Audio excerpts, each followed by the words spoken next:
What is going on, Living Corporate? It's Tristan of Layfield Resume Consulting, and I'm back again in collaboration with Living Corporate to bring you another career tip.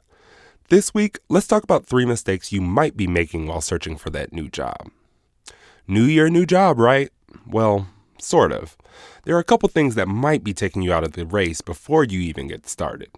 So, in order to make sure you have the most efficient and effective job search process in 2020, I want to call out 3 mistakes you might be making while applying for those jobs. The first mistake is not tailoring your resume to the job you're applying for. There are 2 main reasons why this is so important.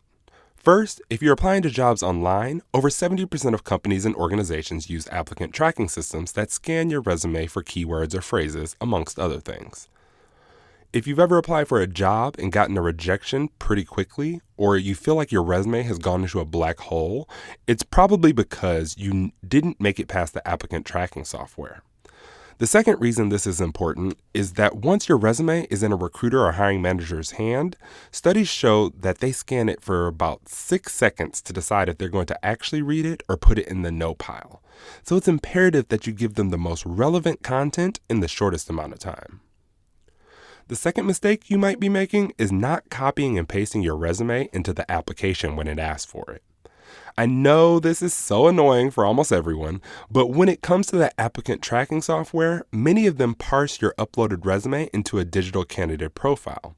But certain formats, fonts, and sometimes even colors can cause both the scanning and parsing process to go wrong. By actually copying your resume into that box, this will ensure your information is scanned properly, even if there is an issue with your document. Don't worry, the recruiter or hiring manager will still use the resume you uploaded if they want to review it or print it out. The last mistake I'm going to discuss is not getting a referral. While applying online is fine and dandy, there's only about a 2% success rate when it comes to landing the interview and potentially the job. Almost 80% of recruiters agree that referrals are the best way to find a quality hire. And according to a JobVite study, a referral compared to just applying online makes you 15 times more likely to be hired. So if a large portion of your job search process doesn't include expanding your network with people who work at places where you want to work, you might be making this way more difficult on yourself.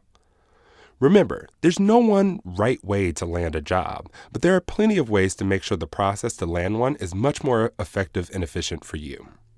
This tip was brought to you by Tristan of Layfield Resume Consulting. Check us out on Twitter, Instagram, and Facebook at Layfield Resume, or connect with me, Tristan Layfield, on LinkedIn.